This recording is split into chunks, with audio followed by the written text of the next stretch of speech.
A bloodbath tonight in the rural town of Chinook. Everyone here is hiding a secret. 4 more victims found scattered. Some worse than others. I came as fast as I could. I'm Deputy Ruth Vogel. And soon, my quiet life will never be the same. Realm presents a 30 Ninjas production, Chinook, starring Kelly Marie Tran and Sanaa Lathan. Listen to Chinook wherever you get your podcasts. Welcome to the small town of Chinook, where faith runs deep and secrets run deeper. In this new thriller, religion and crime collide when a gruesome murder rocks the isolated Montana community. Everyone is quick to point their fingers at a drug-addicted teenager, but local deputy Ruth Vogel isn't convinced. She suspects connections to a powerful religious group. Enter federal agent V.B. Lauro, who has been investigating a local church for possible criminal activity. The pair form an unlikely partnership to catch the killer, unearthing secrets that leave Ruth torn between her duty to the law, her religious convictions, and her very own family. But something more sinister than murder is afoot, and someone is watching Ruth. Chinook, starring Kelly Marie Tran and Sanaa Lathan. Listen to Chinook wherever you get your podcasts.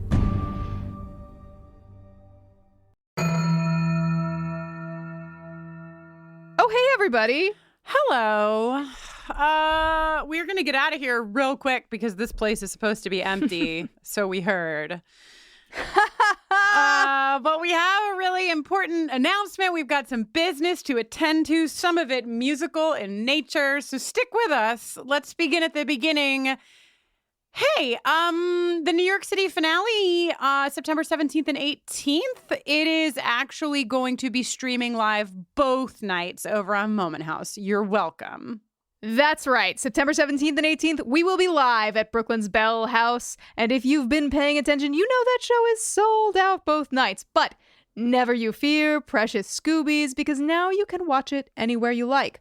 On your couch, with popcorn, in a gathering, at a shindig, or perhaps at a hootenanny, so long as said places have the internet, or even in a well-wired crypt. Virtual tickets are available right this very moment over at moment.co. That is moment.co/buffering the vampire slayer. Or you can just go to our website and go to the finale landing page, bufferingthevampireslayer.com/chosen. Those who attend the show virtually will also have access to broadcasts of both nights, if you get tickets to both nights, on video on demand for 7 days. So that means even if you can't make it in real time, we've got you covered. It means if you want to watch it a few times, we've got you covered. We've just basically got you covered. What are we going to be doing, you ask? Well, Saturday night is going to be a pretty epic night of our favorite buffering songs, performed, of course, by Jenny Owen Youngs. Jenny, you're going to have a full band for these songs for the first time ever, aren't you? That's right. There's going to be a bunch of special guests, and Sunday night we are going to, of course, be recording the season 7 finale, Chosen, live in front of your perfect faces. We are taking bets now on how many boxes of tissues we will go through. Again, all info and tickets at moment.co/buffering the vampire slayer or over at bufferingthevampireslayer.com/chosen. Speaking of a very cool segue that I cannot possibly grasp at this moment in time. Great. It's time for me to reveal the results of the Sexual Tension Awards for Dirty Girls. What? They made us proud, Jenny. They made us proud. You love to see it. You love to see a tie for 4th place with 3% of the vote each for Xandru and Spander. Xander really pulling down the average in there. This is correct. And then in 2nd place with 35, a very respectable 35% of the vote, it's Fuffy, fan faves Fuffy. However, Kristin, the time has come for 1st place with 59% of the vote. 59% of the 916 votes we received in total. It's Spaith. That's Spike and Faith. Smoking. You're welcome. Some cigarettes in the basement together. Apologies to those of you who wanted to vote for Spathy. the trio of Spike, Faith, and Buffy. We didn't give you that option, but we're in charge, so. Yes, we are the bosses. A quick email, because I haven't given you one in a sec. This one from Claire, listener Claire. After Buffy's terrifying vision in Get It Done, we suddenly find ourselves needing to know the plural of Turrican. I prefer to think that the plural form follows more of a mothers-in-law or cul-de-sac style. Yes. Not for any linguistic reason, but because it's funnier. So I humbly offer that the Hellmouth was crawling with Torax Han. Torax Han! Claire is correct. Claire, you are right. You are right, Claire, we celebrate you. We do. Now, we have but one last small yet extremely important order of business to attend to before we head on into this episode, which features a very special guest. My friend and yours, LaToya Ferguson, joins us for this very special episode. And guess what? It was frigging LaToya's birthday the other day, so pardon us while we do this. This is a special version for Nemesises. Okay, here we go. Happy birthday to you. Happy birthday to you. Happy birthday, dear number one nemesis, LaToya. Happy birthday to you. You didn't ask for this.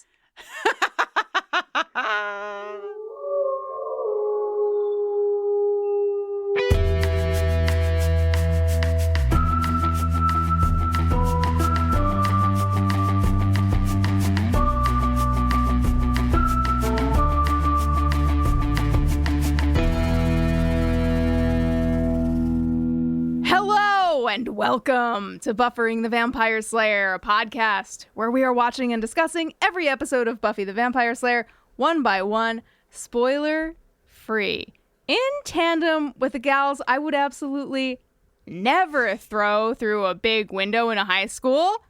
Angel on top. I'm Jenny Owen Youngs. Oh, I'm Kristin Russo, and this week we are discussing Buffy Season 7, Episode 19, Empty Places. They are not full. They are not half full. They are entirely empty, the places. You should stay tuned at the end of this podcast every other week for an original song written by Jenny, recapping the Buffy episode we are discussing. Empty Places was written by Drew Z. Greenberg and directed by James A. Contner, and originally aired on April 29th, 2003. According to IMDb, this is the one where, after their horrifying loss at the Vineyard, the gang turn against Buffy and begin to follow Faith instead. Meanwhile, Spike and Andrew travel to an old church to question a priest about Caleb. This is also the one where a nemesis is in the fucking podcast with us. Sigh. Hello, LaToya Ferguson. LaToya is notably not saluting right now at all. Just shaking. Wow. There were so many eye rolls for everything we said. We just got an eye roll over. There were LaToya eye rolls. There were eyebrow raises. I pulled a full The Rock on your asses. Wow. LaToya Ferguson. We are but two jabronis in the face of the people's champ here tonight. In the face of Daddy. Jenny just brushing up on her wrestling lingo to get the in with LaToya. Listen, the two things that I love, LaToya Ferguson and The Rock. So let's. Great choice all around. LaToya, we're happy to have you here despite what you might suggest to our audience. You know, like despite what you may try to spin your PR that we are, we hate each other. You brought me in for a season 7 episode. What PR? I think it's real. Hey, this is a pretty good episode. I like this episode. What do you squint? It's fine. It's fine. LaToya is here to tell you it's fine. It's fine. I think I realized Drew Z. Greenberg's episodes of Buffy the Vampire Slayer are not for me. He's a big Andrew head, so you know, because he's an openly gay man. So like Andrew, he's talked about like Andrew being kind of like a self-insert. So Apologies, Drew. Oh wow, Drew and Andrew. Yeah, they really, yeah. Well, Boo. okay, well, this is a conflict of interest. Who's going to do the previously ons? You're both here. Well, I wrote my own previously on. Yes. Yes. Great. They're short. They're not as long as my angel ones, though. Okay, we're ready. I'm ready. Okay. Previously on Buffy. Buffy is a bitch, just like when she's in LA. Caleb is doing his shit. The way Nathan Fillion's Canadianness just lends itself to Southernness. And those are my previously. Wow. Good. Very good. Jenny, you can do your own if you want. I'm just going to add, because I feel like some of this is important, I don't know, for later. Previously on Buffy, there's this guy named Caleb. I said that. He stabbed a girl named Shannon. I said that. Faith showed up, and Giles and Dawn did not care for it. Buffy doesn't have time for Wood's vendetta. I said that. Buffy also said, fuck you, Dad, to Giles. I said that. This is all covered under the umbrella of Buffy was a bitch. Okay. Then there's the I heard you had something of mine, I do now exchange. Yeah. The Shadow Valley Vineyards ass whooping featuring a couple of deaths and also Xander's little eye poke. Yes. Caleb doing his shit. Mm-hmm. Okay. Okay, well, just in case anybody's joining us for the first time today. I love the seriousness at which we recap previously ons for a show that aired nearly 20 years ago today. You know what I mean? Like, it's special. I think it's what makes us special. Well, I think, like, it feels to me like the reason that Buffy doesn't have time for Wood's vendetta, for example, is in the previouslys, like, feeds right into our final scene and the Great Schism and Wood being like, hey, maybe you should sit down. The fact that both of you did a previously on and neither one of you said how hard the show is, again, still trying to make the mission is what matters fly as the new phrase, because it's in the previously ons again. And like later when we're Kristin, at the police station. doesn't sound like anything to me. Doesn't sound like it is, but also we get it from beneath you ... in this episode. That's so what I know. That's what I love is that the dude is like being dragged into the police station. He's like, from beneath you, and everyone's like, no, dude, that was like 6 episodes ago. Shut up. And also, they're also like, dude, are you sure you're not one of Glory's brain-sucked people? Yeah. I mean, yes, exactly. He literally is, right? Like, then I realized how much okay. the first is just kind of like, we're going to run back the Glory thing again, I guess, but the first can't touch anyone. Oh, give me 12 glories over this creepy motherfucker. I'm nodding my head now. Yeah. Okay. Now that I take you to task. Yeah. Yeah. Oh, yes. LaToya said she was going to get us. So why don't we start there? Yes, please get our asses, LaToya. So at your live show for Dirty Girls, you brought up Leos. You did not bring up me, who is a Leo. My birthday is next Friday, by the way, Jenny. So you were close. Well, I'm already constructing my altar to celebrate, and I'm really looking forward to it. And I'm deeply sorry for this grave omission. There's no excuse for it. But I am really sorry. And happy birthday in advance. And you're very cool and nice and great. Technically, Alba brought up Leos, so. And you just kept going down that path, guessing who was Leo, but not I. It's true. I apologize. I also would like to, make amends. We will be renting the plane that was flying over Comic-Con with various Yellow Jackets messages and repurposing it to just wish everyone happy LaToya's birthday. It'll actually There's a just reason say why happy birthday, Nemesis. Cole Turner cast is dropping next Friday, the first episode. Right. Perfect. Also, point 2, you didn't bring up the one thing I always bring up with Dirty Girls, which is Rachel Bilson as a potential slayer in the one scene, Xander's terrible dream. And then she's like, no, I have to go away to the OC. Thank God. I know. You guys. I know. Another unacceptable omission, and I am sorry. LaToya, I hope that we can find a way to make it all up to you, namely by inviting you to talk with us about a season 7 episode of Buffy the Vampire Slayer. One that you don't particularly care for. But that you care for more than any of the other episodes that are left in the bin. Yay! All right. Shall we begin at the beginning? Yes. So we're on the main drag. Now we're really getting visuals that everyone is leaving Sunnydale. I, Kristin Russo, have my like emotional meter as we get closer to the end of the podcast is just really kind of going off the charts. So when I sat down to take notes, saw all the cars lined up and leaving. And when it cut to Clem and his little VW bug, I burst into tears. So I'm fine. I'm doing fine. But this is, yeah, Jenny made an Italian hand. What's up? No, I just like, if this is emotional for you, buckle up. I know. But it's sad. It's also like Sarah Michelle Gellar's voice is all hoarse, which is... Dude, she sounds like she's been gargling thumbtacks. Someone let this girl rest. Sweetie, hang on. You're almost at the finish line. And people wonder why she wanted to quit the show. Seriously, she can like barely vocalize, which really works for the episode. However, becomes hilarious when the first is Buffy and also the first is hoarse. No, the that's first is normal. The first is so in touch with what's going on with Buffy and so good at spying on all the living things that the first is just like really going for accuracy and nailing it. The first is method. Stanislavski for the first. How do you both feel about the choice that Clem drives a new red Volkswagen Beetle? It tells me it's 2003. Oh, yeah. It's very fitting. That's how I feel about that.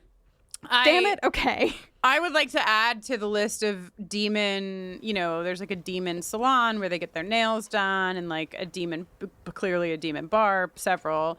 It's like a whole demon like underground world. So I would like to add to this that there's now a demon car dealership where the demons go to get their vehicles. Oh, yeah. Like the cost of a Chads. VW bug is like probably like 4,000 cats, So kittens, please. Kittens only. Sorry. I do have a note that says, first of all, Clem, go to LA. If you think it's really bad here. Yeah. Second of all, Clem, just eat cats. It's in your alpha-ass nature. Don't be afraid to eat cats. I felt the same way when he was like trying to be like good for Buffy. Like, no, it's my morals. I was like, dude, this is just who you are. It's okay. She also really only had a problem with it because she was fucking blackout drunk. Yeah, be true to yourself, Clem. Don't let Buffy stop you from being you. Clem in the Hyperion. Imagine like Clem and Lorne hanging out. What a delight. Yes. Good. Perfect. Yeah, I'd watch that. So you can see breezes. Yes, right? Like fucking Lorne would make them each a sea breeze and fucking Clem would be pouring like bowls of bugles for them both. It would be so cute. Yes. Things are bad. Things are bad. Clem is like, I'm leaving town because it seems like, wow, this time is different and I don't think anybody's going to be able to stop this. Except, of course, for you because you rock. And if you save the world, I'll come back and we can get a drink. I mean, when? When you save the world because there will be all of the rocking. And he does like this hand symbol. Listeners, I'm... curling down I have raised my hand. I'm curling down my middle finger and my ring finger, and then my pinky and my first finger are up like little rock and roll devil horns. Yeah! And LaToya's very impressed, actually. So yeah, LaToya's like smiling so big. She's so happy. They're lying on me, people. The moment that gets me a lot is when Clem sort of breaks this sort of, I have confidence in you and says, maybe you should just leave this time, especially knowing how the whole episode ends. Like, not that she's leaving Sunnydale, but she definitely leaves by the end of this episode. The thing that really gets me in this scene is that Clem says, take care of yourself, and Buffy doesn't say it back, which also really feels connected to the end of the episode for me. Yikes. Stripes. Fruit striped gum. No, this is an anti-yikes stripes, fruit stripes gum Wow, podcast, Jenny hates Kristin. rainbow zebras. We go to the credits. Oh my God, I'm so excited because now we go back after the credits and we have Giles in a fucking trench coat. And I died. I think this is a very good day for Giles. I think he is pleased as punch to be doing a little subterfuge. Detective Giles. Turtleneck. Yes. Yeah, I think that most of the Scoobies have leaned into the end of the world, you know, like which is relatable content. You know, I think most of us are doing similar things now. Just like, well, I don't know. I guess maybe it's cool that we're the people who will be here when it all burns to the ground. makes you a little punchy. The only one not leaning in is our Buffy, I think. That's how I feel about being on a season 7 episode. No, Lean in, LaToya. Get punchy. Put on your turtleneck and your trench coat. I do have a turtleneck. I do have a Nice. turtleneck. Nice. For when I have to be Sydney Bristow, so. Ooh. Yes. All right. So the cops are The cops are important because the cops are people. But two of them are people. So Black Cop is played by Dorian Missick, who honestly, if this were any other UPN show, he would be one of the leads and not just a cop on Buffy. Wow. But he's an actor. He's been in a lot of things. He's in Lucky Number 11, a movie I very much love. Nice. The Cape, Southland, a great show about cops. Yes, cops suck, but the Southland also knows sometimes cops suck. Regina King, baby. Lucy Liu shows up. She's a real piece of shit in that, honestly. I will follow Regina King anywhere. So yes. she is so good on Southland. But yeah, he is he's from there. And then when the other two cops show up, there's a blonde one. No idea who that is. I didn't look into it. There's a brunette one. Do you guys recognize the brunette one? Did you recognize him, Kristin? No. He is your former boyfriend. What? From whence? It's more LaToya's domain to say than mine. Wait, what? For a boyfriend? What is he from? Tell me and I'll know.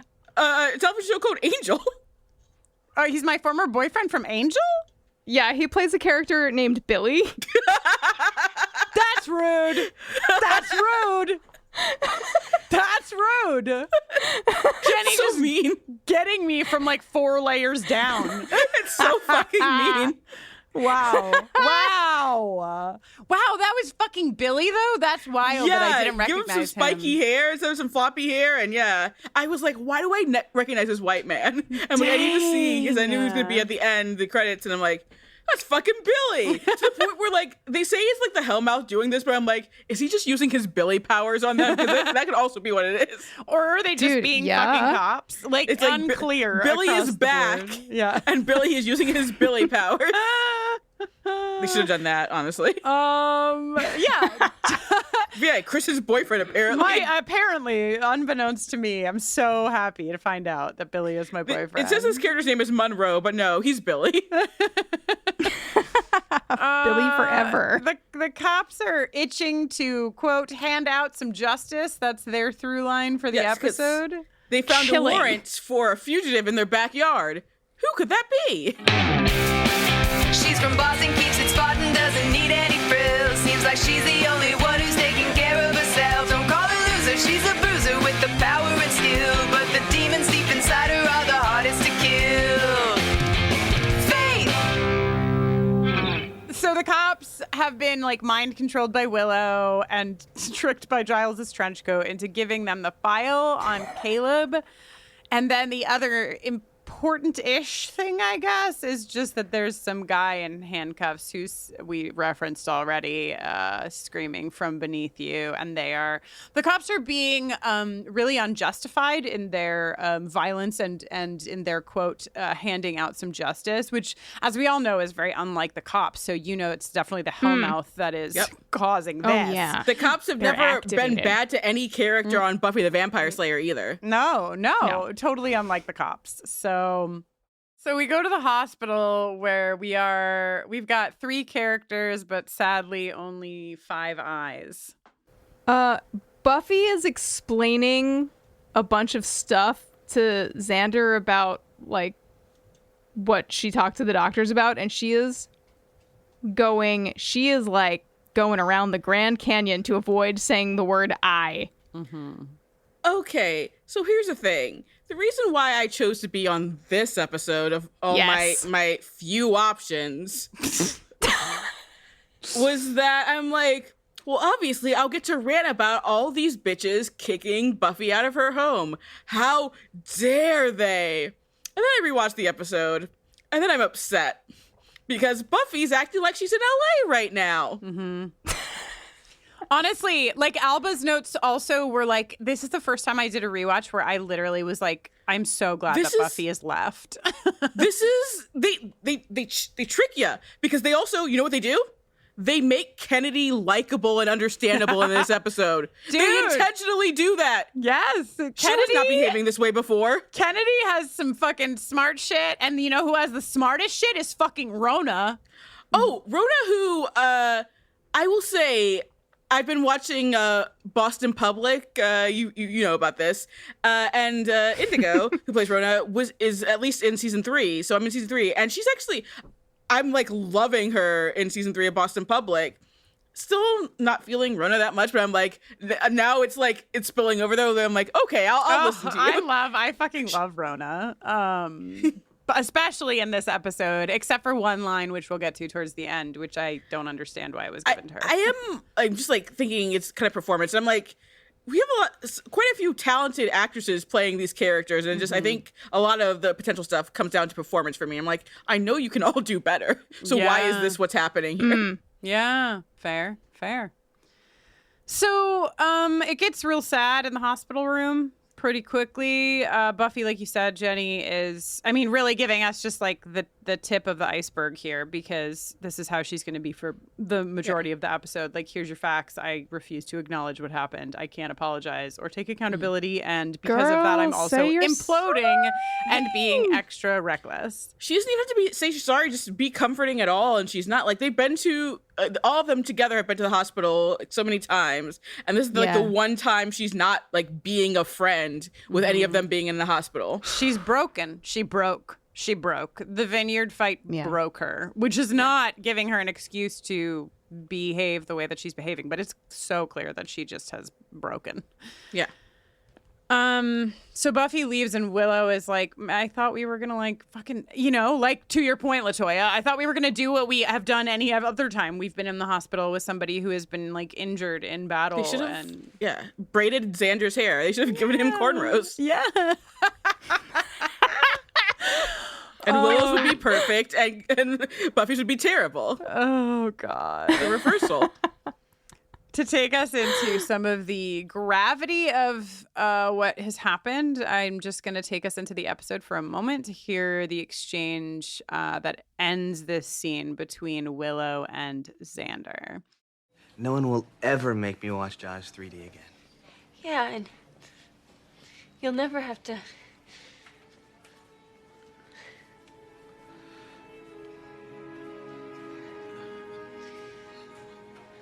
Oh, Willow. Please don't.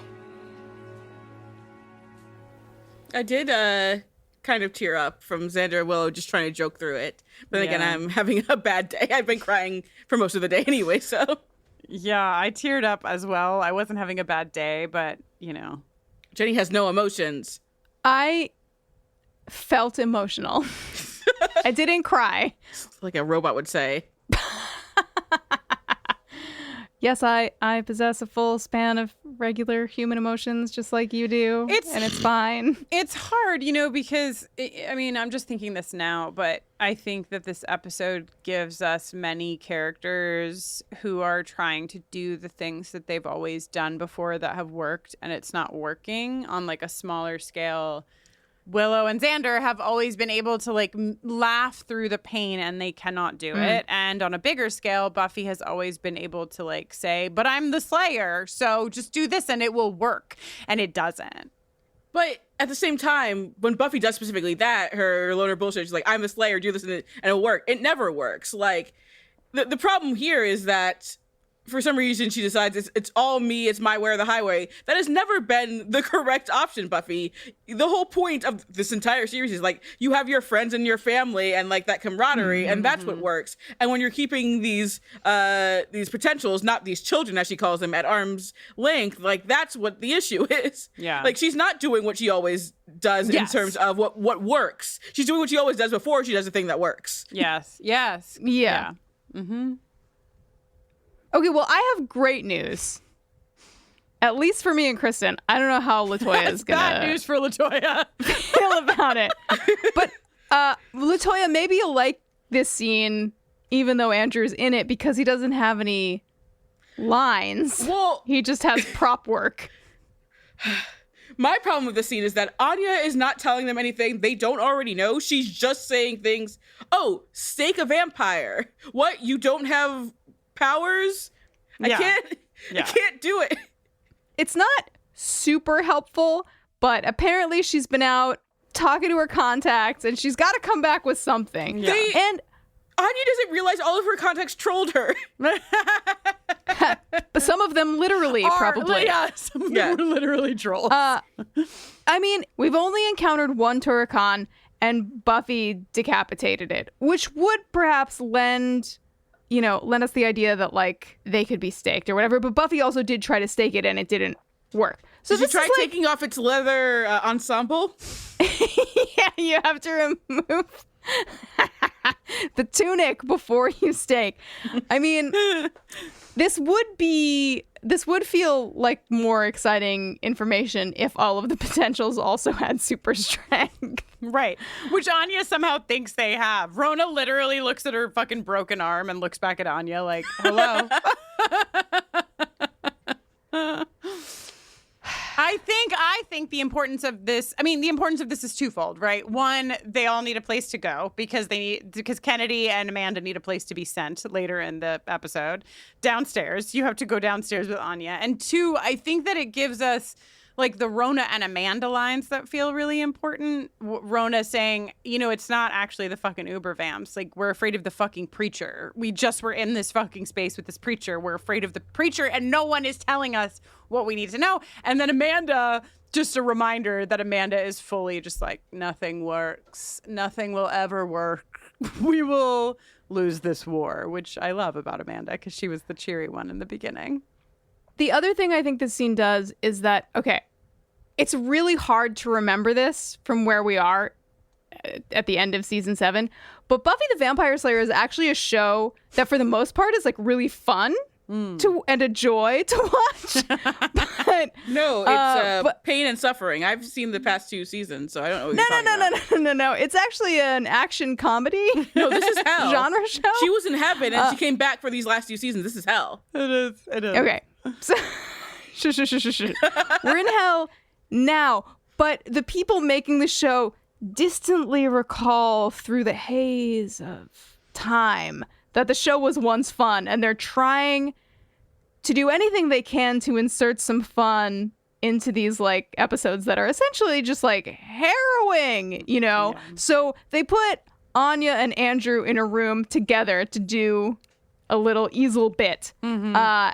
Which, I'm thankful for Andrew's drawings. Oh my God. I'm thankful for him drawing a sun and then writing teeth, claws, breakup, sex, just hitting the really important bullet points. I have a mind about me to try to make a fucking sticker that is just this image. I love it so much because especially the thing that really puts it over the top for me is that the sun has a big smiley face, And it's a smiling sun, teeth, claws, breakup, sex. It's very good. It's a smiling sun ready to obliterate Any Turrican that dare stick its pointy little ears above ground. You know, LaToya, you may have negative opinions on Andrew, but he does know his way around a marker. We have to give him that. At this point, he's not doing anything aggressively terrible. Right. He's not complaining about Hot Pockets yet, which Hot Pockets are disgusting, so shut the fuck up. Not yet. All right, so let's go to the kitchen. We'll get closer to Hot Pockets. We're not there yet, but we're closer. Hot Pockets. Oh, yes, where Faith is the most 2003 anyone person has ever been because of her belt.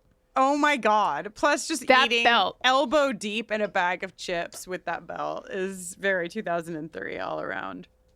I'm pretty into Kennedy and Faith speaking to each other. I enjoy it.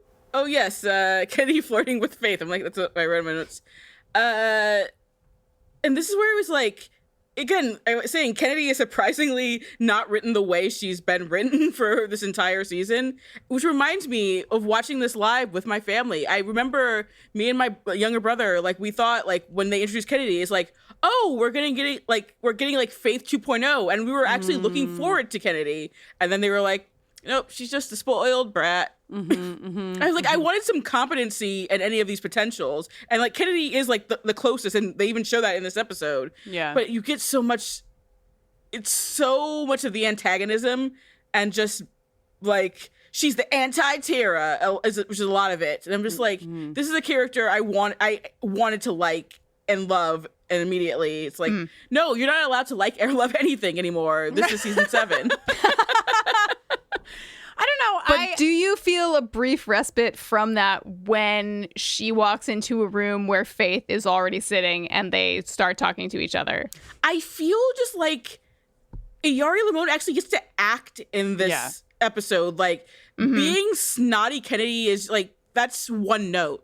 And I feel like that's a lot of it. Like, she actually gets to act in this episode, and there are layers to the way she is behaving. And when she apologizes to Buffy later, she legitimately feels bad for like what she has said. Yeah. And that contrition does not exist prior to this episode. Yeah. Yeah, but also the stakes didn't exist. I mean, I agree with you, but I think also, at least for me, my experience of Kennedy has been like, she's been pretty shitty toward Buffy, but Buffy has been making really fucking horrible decisions and not keeping the potential safe. But she's been shitty since day one. She's been shitty without cause. Like, if anything, you have now to be shitty, and then she's actually being decent. It makes, like, I'll give Greenberg this. He actually wrote Kennedy like a real character. He's the first one to do that. Yeah. And that moment really stuck out to me where she apologizes at the table. Also, I know I called out Greenberg, but like, it's specifically, again, it's shows are written by like the staff, and like they give someone like the episode, but like it's based on an outline that everyone has come up with. They've all broken the episode together. It's just unfortunately like some episodes that I consider lacking, his name is on them, but like obviously we know it all goes up to the Marty and then Joss anyway. So like. And also, he's been great elsewhere, and he did a great stuff on Agents of S.H.I.E.L.D. Nice. So Faith and Kennedy have their exchange in the kitchen, and, Faith is like, good on you, Kennedy, for fucking playing hooky. She has a moment where she asks for some chips, and Faith is like, I'll trade you for a pack of cigarettes and some soap. Wait, no, sorry, I'm not in prison anymore. You can just have some chips. Amanda comes in and talks about how Anya is recalling her breakup sex, and Faith lets her in on a little tip that she uses, which is that when the satisfaction on her face. She's like, yeah, nice, high-fiving herself. Fucking what? I'd like, just give me that footage. I would like to see the footage of Faith being like, well, he lost his virginity to me, and Anya's response to that. Well, they can't all use that, Faith. And also, do we have to talk about whether or not Xander is good in bed? Because Anya seems to think so, and Faith doesn't seem to not think so. So yeah, I mean, honestly, it seems like Xander's not bad in bed. It's like on the originals for Empire Diaries, where we had to acknowledge that Klaus Michelson fucking puts it down. I think fact that Xander allows it to be put down, and that is why people enjoy having sex with Xander. I think Xander just really owns the bottom that he is. Yes. And that's He allows it to be put down. right. It's pleasing to both Faith and Anya. Tops. 2 tops. No waiting. Jenny is furious. Jenny's face is so red. I'm fine. So A person who's not fine says.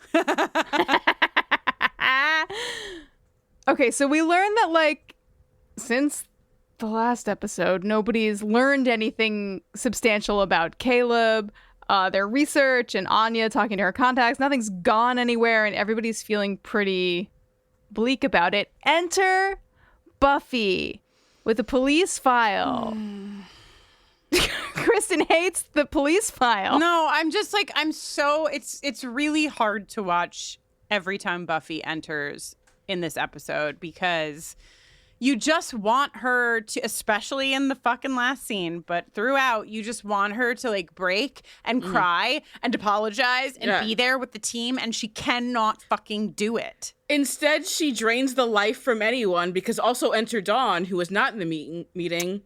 And Dawn's trying to be lighthearted while also trying to get Xander information. Yeah. And neither of those things are helpful. No, like Dawn asks, and I think that the episode does a really good job of showing us how much care Faith is taking of Buffy. Like, as much as she's like standing her ground and like, you know, being annoyed with the Buffy of Buffy, she's really aware of her. And like when Dawn asks about Xander for a second time, Faith is the one that's like, maybe not now, you know, like really cues Dawn to like lay Scram, off. kid. Yeah. And I think that, you know, I mean, if we're to understand that Slayers carry this particular kind of weight, then Faith really is the only person in the orbit that can understand precisely where Buffy is, though Faith would never do what Buffy is doing. I get that, and she's right to, you know, try to help Buffy and is trying to take care of it. I feel like she should have possibly talked to Dawn, though, because I guess she knows Dawn probably as like the pipsqueak little sister, but like Dawn is very much someone who she should have a conversation with, like possibly try to get on the same page here. Yeah. And I put in my notes, season 7 is the best Dawn season by far, because it also just allows Michelle Trachtenberg to be like the talented actress we all know she is, instead of having to play a brat child. Yeah.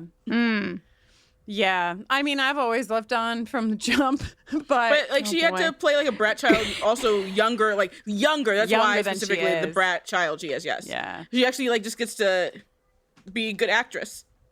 Every time somebody tells Kristin that they've come around to Dawn, she just tells them, I like come Dawn around to first. Dawn. I've always thought this.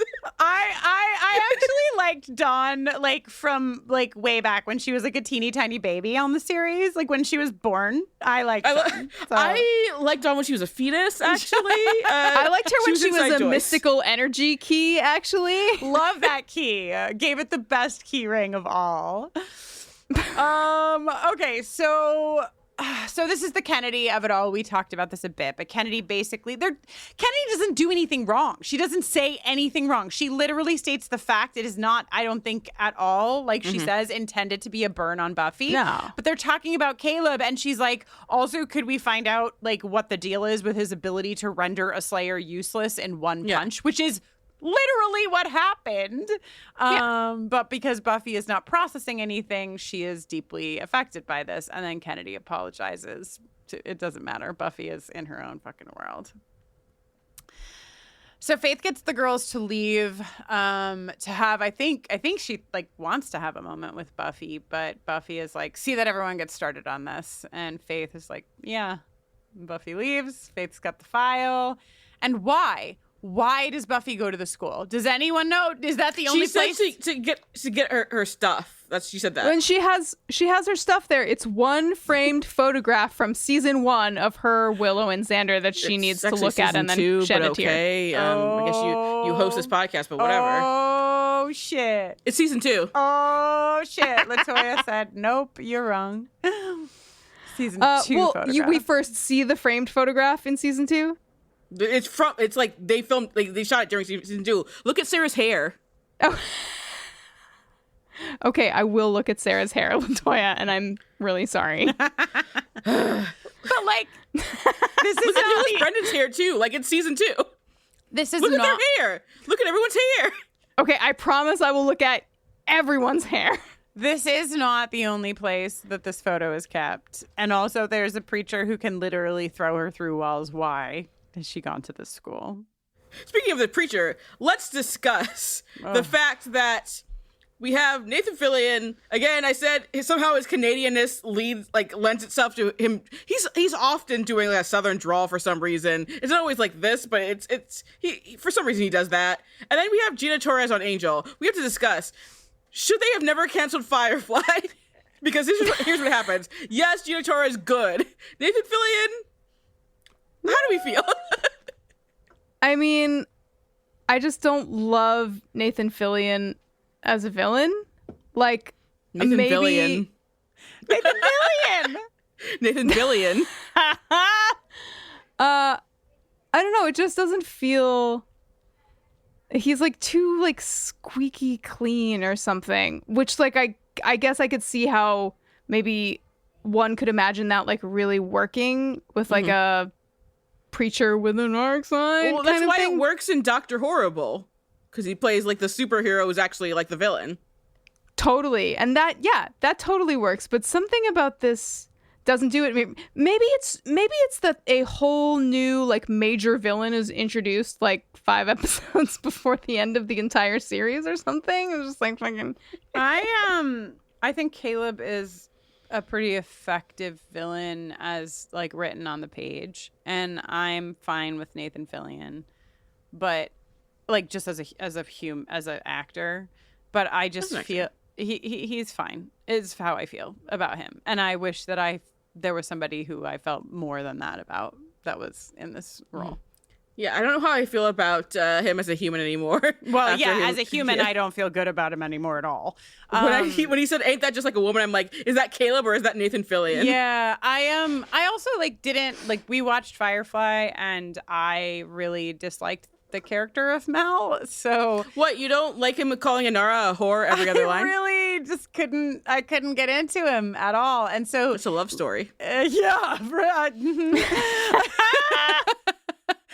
So yeah, but I will say, like in this scene, and in several scenes, the whether it's Nathan Fillion or the dialogue or misogyny in general working for it, it is pretty fucking terrifying.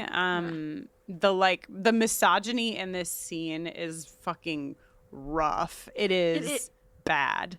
It is, but I also another note I have. I think Billy possibly just does the Caleb character better in one episode. Like, I'm like, Billy could have been, really just bring Billy over here. Yeah. I just want to say something about, I know that we don't want to talk about misogyny for the whole episode, but I think Don't we? I think that's something that started to just like pull at my brain this episode is something that's like bothering me a little bit, is that I feel that Caleb is the most extreme version, like Warren and Caleb on similar sides of the scale of misogyny, right? And the villains and the clear villains. But I feel that like I don't know, it feels a little dangerous to me because the more subtle aspects of misogyny in the show are like not acknowledged like that at all. And so to take that, like, you can clearly see that this man hates women, so clearly he is the villain. When the show has like shown us a lot of characters who are pretty shitty to women and various marginalized folks without making them the villain, it just feels like the connective tissue is missing a little bit in a way that like I haven't put my finger on, but feels it's because Joss, right? Because he does the subtle misogyny. Right, and he's so like overt is bad, but he's not overt, so he's good. So he's good, right? That's right. That's the thing. It's subtle, so it's okay. I'm joking, so it's okay. It's funny. Yeah. I'm not gonna murder you, so it's fine. Yeah, get over it, Charisma. Yeah, nice. The only place we can go from here that will help us with misogyny is that Giles has now taken his trench coat off and is only wearing his turtleneck, and it is great. And he is doing two cool things, which is mentoring Dawn and telling Andrew to shut the fuck up.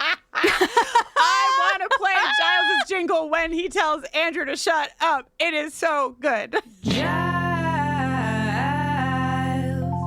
hot dad. When you were younger, you were real bad. But now you're older, you've got glasses that help you watch over us. Thank you, Giles. Giles being like, fuck life, get me Spike. And you know what? Let Daddy have a little fun. We're going to send Andrew with Spike. It's so funny. I, for one, am 100% game for a Spike and Andrew mess around. Yeah. Little road trip. Yeah. And it gets them out of the house so LaToya doesn't have to think about them for a little while.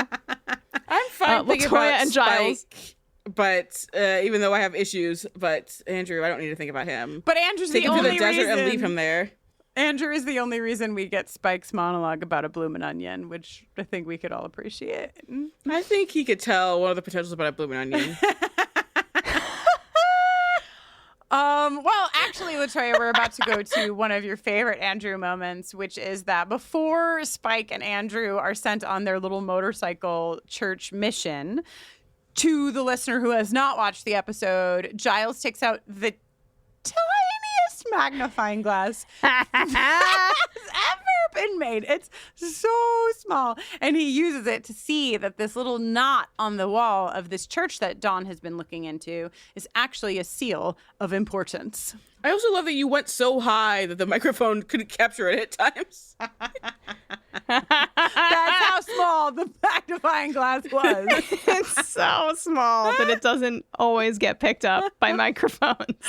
Also, me so angry in my notes, all caps, shut up and do. Me so angry, I couldn't spell his name right. Leave off the last R for rage, you know. There's a couple things. One of the things is that what Giles has seen with his teeny tiny magnifying glass, and then what in turn Dawn and then Spike also see with the teeny tiny magnifying glass, is a seal burned into the wood on the wall of this mission. And the seal has become more complex than it was in the previous episode. Watching this episode, Kristin, I was sweating. I was like, oh no, I made a big deal about how Caleb's ring burned Shannon's neck and it was just a circle, and everyone acted like it was something like extremely identifiable. Mm-hmm.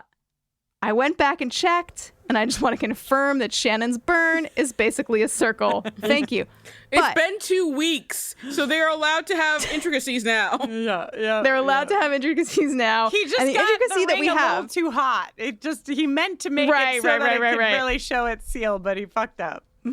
What has developed in the center of the seal is something that will really set Caleb apart and will really be able to identify where he's put a seal on something versus like any other, I don't know, homicidal preacher or whatever. Mm-hmm.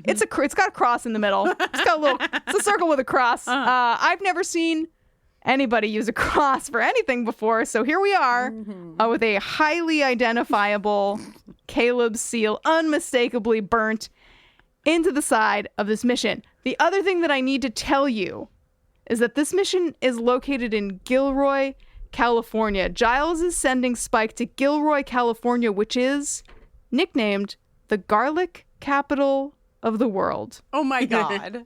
That's pretty funny. Will he be okay? Is this actually another attempt by Giles to assassinate Spike? Maybe. The garlic capital? I think it produces something like 90% of garlic available in the United States. What a remarkable fact. Good job, Jenny. Thank you. This is also... Little Jenny did it. Little Jenny. Not so little anymore. I'm still little. I'm sorry. Very little. Yeah, I can barely see you. No, I actually As a got matter of smaller fact, you're talking the about Gilroy. Same size as the teeny tiny magnifying glass. No!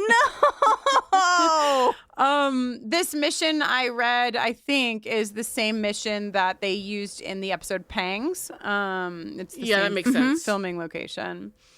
But also, if garlic was actually dangerous to a vampire, Spike would hate the bloomin' onion. There's garlic in that shit. There must be. Also, This is a good LaToya, point. this is your favorite scene as well because it is where we learn that Faith has. This is your way of being like, oh, that's your boyfriend, like every scene. Yeah. You love the Hot Pocket. You love it. Faith has stolen. I'm representing LaToya's relationship to the Hot Pocket right now by taking my two little pointer fingers and smushing them together like LaToya and the Hot Pocket are kissing. Thank you. Faith is eating I would like to bring to the table for consideration that Faith has not stopped eating this entire episode, which leads me to believe that Faith is also incredibly horny. We know these two things go together for a Slayer. She's eating chips. She's eating Hot Pockets. The girl cannot stop eating. She needs something. She's got Spike. She's got Buffy. She's got many options underneath this roof. Even Kennedy is on the table for consideration. Jesus. Are you okay? Speaking of sex under this roof, I'm sorry. I feel like we glossed right over the fact that Anya told a bunch of potentials that she and Xander had recently had breakup sex on a surface that some of them were sitting on. You act like that's new. She'll tell anyone she fucked Xander. Also, I'm sorry, but if you're sitting on a bed, probably people have fucked on it. Like, it just... Whoa. It just feels like... Okay. Not if it's my bed, that's for sure. LaToya, well played. Forever alone. Fucking well played. Just the girls act as though, they're... I mean, it just is a dramatic response. They get off of the cot. It's like I would imagine that they've changed the sheets. It's fine, guys. Also, what's gonna happen if you sit on it? That just joke in general. I know. I'm always like, there's nothing gonna happen to you. Shut up. Oh, we fucked on that table. Okay, and you can still eat off that table. Nothing's gonna happen. You will not get pregnant from eating off of the table where other people have fucked. You're not eating science. off the table. You have a plate or a bowl. Calm down. Wow. All right. Okay. I'm sorry I brought it up. You should be. I know. The only other thing that there's two other things in this scene that I would like to bring into the conversation. One is that the thing that Spike says when he's pulled up from the basement before he's sent on his mission is, "What's up, Rupert?" And I would like to put my two pointer fingers together for that. Wow. And also, Faith decides, LaToya is, for the listener, shaking her head in shame and disgust at me. But I am impenetrable. I know that LaToya loves me, no matter how much she shakes her head at me. I know. The other thing that I want to talk about in this scene, of course, is that at the end of it, Faith is like, the girls are just sitting here feeling crappier by the minute. And Dawn's like, we have to keep them busy. And Faith's like, I have an idea. Yeah, because Dawn's also trying to make it make sure the girls don't think everything's dire, even though it is. And again, I will ring the fucking bell. Why is it Dawn of Potential? Yeah. It's Slayer's blood. Yeah. You're made of me. Why did we have that goddamn previously every other episode in fucking season 5? She's literally made of Buffy. She should be a potential. In my math, she is. I don't care what the show tells me. My $1 million a fucking week. I will fix this show. Season 6 and season 7 will be perfect under my watch. Hell yeah. Hey, guess who's playing at the fucking Bronze, you guys? Nerf Herder is playing and Dawn is dragging them. She is not dragging them, but also Dawn only goes to the Bronze after she has curled her hair. She must. She must curl her hair. She will not go to the Bronze otherwise. Everyone's like, come on, Dawn, let's go. Like, I have to curl my hair. I love that later they're like, oh, sorry, Xander, we're glad you're home, but sorry we didn't have time to do anything. We were too busy drinking, dancing, beating up cops, and also curling Dawn's hair. We can add to the list. Something that made me feel sad was when I was looking up Nerf Herder playing the Bronze, which I don't believe that this is a spoiler in any way, shape, or form, but this is the last time that we see the Bronze ever. Oh my God. You know what? You know what's good? We got Kennedy and Dawn dancing together. Oh my God. I'm just like, this episode was like, do I like Kennedy? And I'm like, I do. I don't like the version of Kennedy they've written to be with Willow, because again, this version of Kennedy is good. Yeah. All right, so you want to go back to Revello Drive because Buffy does, and no one's home except for Giles because all the girls are dancing. Giles and Buffy have an exchange that's very much like, I sent Spike on a mission to kill him again. The important he piece. was right to do it the first time. LaToya. Ooh, spicy take coming from the top screen in this Zoom. You go on. I'm in the middle in my Zoom, just so you know. I'm just saying, as Buffy says, he's apparently the only one who has her back, which, shut up. Like, no. Yeah. What do you, no, shut up. Also, like, because she's so fucking, for all this talk Buffy is of, like, the mission, and I'm going to be serious general, she's so obsessed with Spike and his whole thing, and he has a soul now, because that's the actual quote of season 7. He has a soul now. Literally, he's a liability for her. Yeah. She's so concerned about him. Yeah, he is. I mean, yeah, I don't agree with the methodology of as my parents told me, but I do. No, that is I love how people always say that's like one of the better episodes of season 7. It's like, no, that's not good. No, it's bad. I'm glad you guys took it to task. But I agree. And I like Rona gives voice to this in this episode as well. Like, you are distracted by this thing, and also you are acting recklessly for like a variety of reasons. And the seed of this scene, I think, is like, and Giles brings it up at the end of the episode, you don't think, like, Buffy doesn't trust anyone at all right now. And that is not a good working environment for anyone. And it feels like every time she says he has a soul now, it's her way of absolving him just so she doesn't have to process so much of the issues that came from him not having a soul. Yeah. And my issues in general with the Spike soul stuff is like, I have no problem with him having a soul. My problem is that, like, and people are like, well, he's not like Angel, but like, I feel like there should be more contrition than what there is. Yeah. Wow, this is the second time I've used the word contrition in this episode. I don't really usually use that word, but I feel like there needs to be a lot more contrition that there's not, because, you know, Spike makes quips and everything. And I'm sorry to everyone who's going to be upset with me. No, I think I just in general, I know how Buffy fans are. Any kind of criticism, and I'm not saying all of them, but like certain ones, I know how they are. But I think folks, at least in this space, are on board for that critique. I mean, we've been talking even just like, not even just like, but like, for example, the fact that lies my parents told me and Spike is still chilling in Nikki's jacket. Like, there is like, Yeah. I mean, Spike definitely is getting away in his soul with way more than Angel's soul allowed him to get away with. And it's not like I'm saying I want him to be as brooding as Angel. I like them being different characters. But it's just like, if he's like, he's always been an emo little bitch, even in Vampire Dumb. So should he not feel more in him having a soul now, right? That does make a lot of sense, LaToya. Not him like eating rats. No one's telling him to get a terrible wig and eat rats. No, don't but do that. like, he should be feeling more immense himself, being like, well, I'm still Spike, so yeah, I guess I'm upset about it, but like, if you bring it up, I will kill you. Yeah.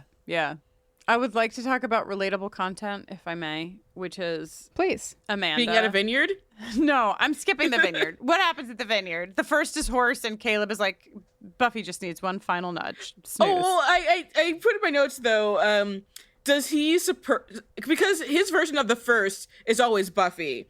Does he like support the first because it's acknowledging that woman is evil? Because like the first is the first evil, so it is acknowledging that woman is evil. Yeah. Is that why he's like, I support this? Nice. Yes, He doesn't probably. like women, but it also inherently says woman is evil. Well, also that doubles down because the first is always Buffy for Caleb, except for when he's role playing as the women that Caleb killed. So it's really, Yeah. The first is playing up to Caleb's misogyny in terrifyingly disgusting but effective ways. Say, this is before Death Proof, right? Because I'm like, Tarantino stole from this, if so. Oh, is it? I think it might be, right? Yeah, Death Proof is 2007. Yep. Tarantino stole. Wow. Okay, can I talk about my relatable content at the Bronze, which is... Yes, please. Okay. Amanda just absolutely losing her shit over Faith. She's screaming to the whole bar, "This woman is so cool." I love it. I love it. Yeah. This is what we 17-year-olds say about the of-age women who buy us alcohol. Well, She didn't even intentionally buy her alcohol. No, Faith snatches that cocktail right the out of her Bronze used to mouth. be more like they wouldn't check your ID. The Bronze with all the lights. Nope, it's all willy nilly. There's some pervy shit happening at the Bronze now. Faith gets her a 7-Up, so everything's fine. No, underage. Faith says she's going to get her a 7-Up, then she dances away and she gets caught up in the moment of having her hands over her heads. And then there's some cops. Sorry, but that's the traditional way to order a 7-Up. I'm sorry that you didn't know that. You actually just go to the dance floor and move your arms like that. Okay. All right, so the cops show up. There's like Uber vamps and now also Uber cops. The cops are like, our fugitive is here. We're going to kill her. That's their mission. That's their mission that matters, is kill the fugitive. Faith pulls a Faith. You could buy me another drink. They take her out to the alley. And you know how Billy feels about that, about a woman who's so forward. Again, he should just be Billy. Like they should have made the connection. Support for the show comes from Prose. Prose is the world's most personalized hair care. Prose knows there's more to you than just your hair type. They've given over 1 million consultations with their in-depth hair quiz. One of those over 1 million consultations was with yours truly, Jenny Owen Youngs. There were some questions in the quiz that made a lot of sense to me. What's your hair type? How's your scalp? What are your hair concerns? But then there were questions like, what kind of exercise do you do and how often? What's your zip code? What are your eating habits? They really take a holistic look at all of the factors that can have an impact on your hair, from personal to environmental, and they use all of that information to determine a unique blend of ingredients to treat your exact concerns. All their ingredients are sustainably sourced, ethically gathered, and cruelty-free, and they're the first custom beauty brand to go carbon neutral. And if you're not 100% positive Prose is the best hair care you've ever had, they'll take the products back, no questions asked. I've been using Prose for a while now, and I've been so happy with my hair ever since. I've seen improvements in shine, in strength, in smoothness, and I absolutely love their selection of scents. Prose is the healthy hair regimen with your name all over it. Take your free in-depth hair consultation and get 15% off your first order today. Go to prose.com/Buffy. That's prose.com/Buffy for your free in-depth hair consultation and 15% off. As a podcast network, our focus is bringing you shows you love to listen to.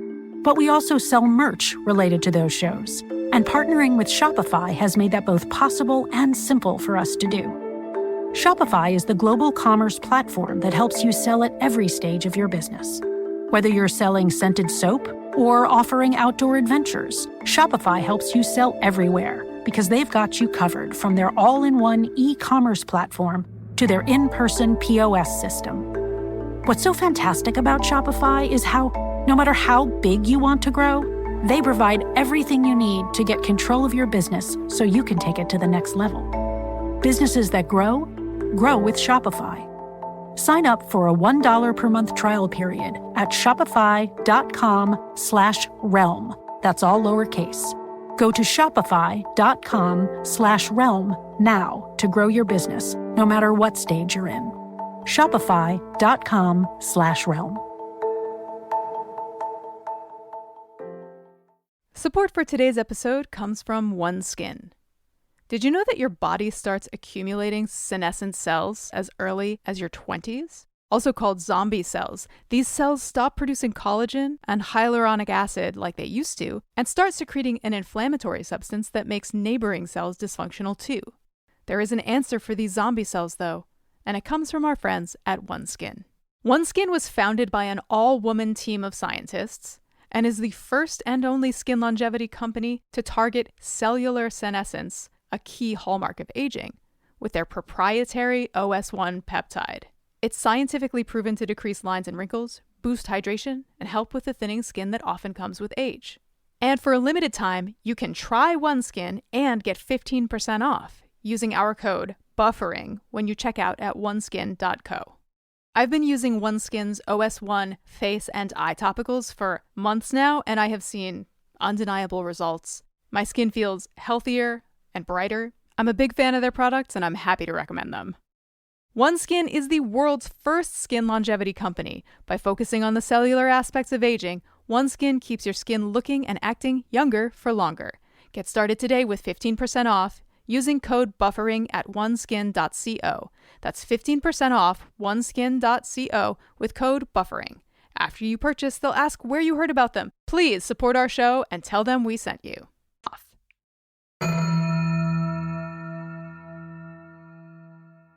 So the potentials are on the inside of the bronze, and the fight is happening between Faith and the cops outside of the bronze. Dawn mistakenly is like, these are just the Sunnydale cops. They're stupid. And one of them then shoots a chandelier down and is absolutely fine shooting everyone in the entire bronze if he needs to.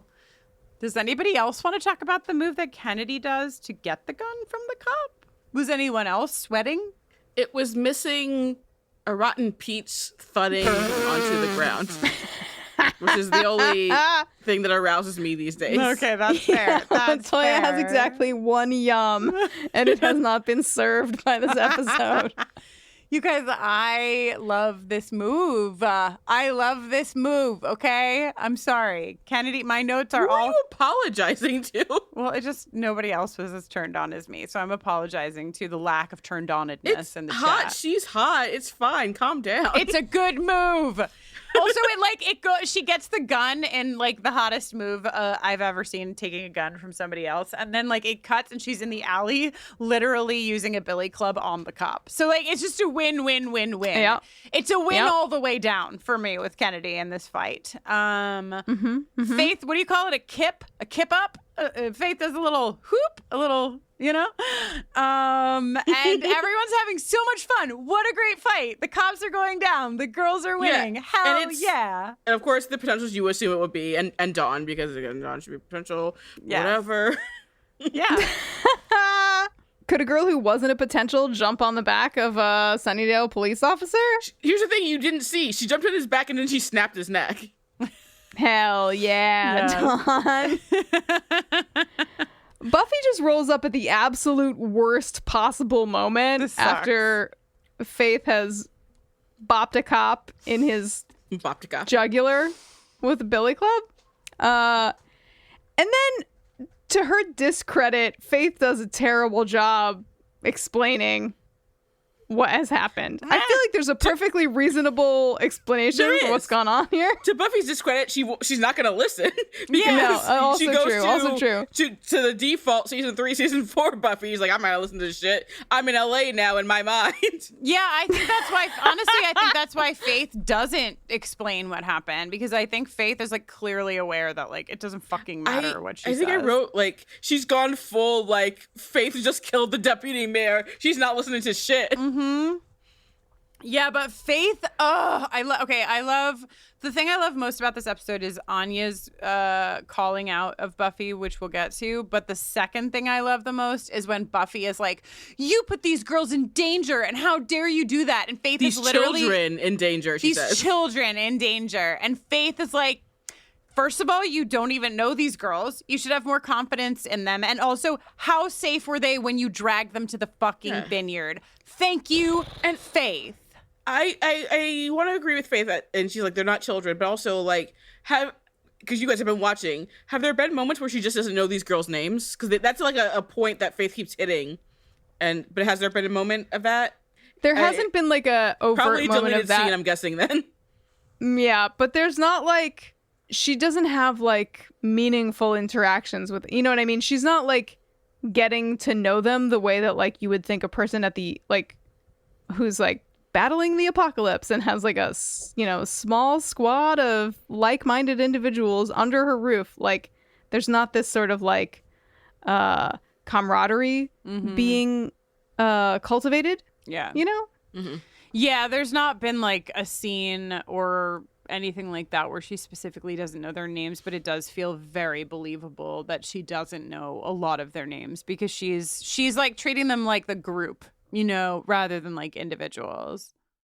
All right, a quick scene. Oh, Buffy punches Faith. That's how this scene ends. Again, of course she does. That's her default. Like I said, like season 3, season 4, her default. Yeah, she's like, I don't seem to have a knife on me, so why don't you take this fucking right hook? And Faith does just take the right hook and doesn't do anything about it. And we'll hear more about that when Wood and Faith talk. She often does. Later on the board. Again, when Buffy comes to LA, sometimes Buffy just gives her a right hook, and yeah, that's true. She'll give Angel a right hook too. All right, who wants to talk about the motorcycle scene? I'll do it so that LaToya doesn't have to. It's road trip time, baby. Not since Dawn got on the back of this motorcycle have we enjoyed so thoroughly a little Spike in the front, other character on the back, football helmet on the head, little scene. This is a terrible description. Not Spike since and Andrew it happened before. Has it happened again? Spike and Andrew are taking a very efficient motorcycle road trip up to Gilroy. Spike's not wearing a helmet, and I don't care for that. Andrew's wearing a football helmet. That can't be safe. It's not a road trip. It's a covert operation. It's fine. It turns out these two fellas have a little bit more in common than maybe either one of them originally thought. They're very passionate about the onion blossom. Who isn't? Who is the freak bitch who's not, Jenny? You know who's probably not into it? Buffy. Yeah. I bet you Giles What is does also... Buffy like to eat? Giles is not into a bloomin' onion. That is far, far beneath. Get him drunk, he will be. That's what true. What does Buffy like to eat? Buffy? Yeah, we know that she likes non-fat yogurt. We know that she likes, I think, a cappuccino. We've seen her eat fries. She's actually just made of milk. She's just made of milk. She's not fucking Connor. I mean, literally, like, what? We haven't ever seen Buffy, like, eat. I think she likes a bloomin' onion. Yeah. If Spike's all right. Retracted. My apologies to Buffy. Buffy is problematic in a lot of ways, but I think she likes a bloomin' onion. I love the detail that Spike has gathered about how to make. Do you think that Spike has attempted making his own bloomin' onion? He tried to make it in Xander's basement, and it did not go well. Xander's mom was like, "You got oil everywhere." He definitely wouldn't try it in his own place. God, imagine he just had like a fry station in one of the like fucking coffins. I just got really sad. Like he never got to try it with Joyce. Oh no! I just got really sad about this. Joyce would have just to be clear, people. I don't onion. hate Spike. Okay. No, you don't hate Spike. I'm letting the people know. Okay. So, Spike is like, Andrew, if you tell anybody that we had this conversation, I'll bite you. Andrew's like, that sounds also sexy. So either way I win, great. Andrew's like, what? That you talked about a blooming onion? You do that every single day of your life. Oh my God, here we are on the porch at Revello Drive. Faith smoking yet another cigarette. Does anyone have a moist, cool washcloth that I could apply to my face? So here's the thing, everyone. Okay. If this isn't winning sexual attention awards, I'm going to fight every single one of you. Honestly. There is a women's wrestler right now whose whole bit is that she just like yells at everyone from the crowd to the cameraman. I'm going to choke you out. I'm going to choke you out. I'm going to choke you out. And she just starts choking random people out. And I will do that to you if you don't vote for this immediately. Honestly. We'll talk about the scene, but the thing that really set my whole head was just aflame. It just was set on fire. Is the look that Wood gives to Faith when she's like, "I read people too." The way that Wood looks at Faith in that moment, if it does not win a sexual tension award, I'll burn the whole place down with my head that is on fire from that moment. Should I tell you guys my DB Woodside story? Please. Yes. It's a good story, so no one worry. You never know with me. I'm not worried. So I met DB Woodside. I got to, towards end of season 3 of Lucifer, go on set when they were filming an episode. And I met DB Woodside. I met like all of the cast basically at that point, besides, because season 3, so besides Tom Welling. So I met like everyone.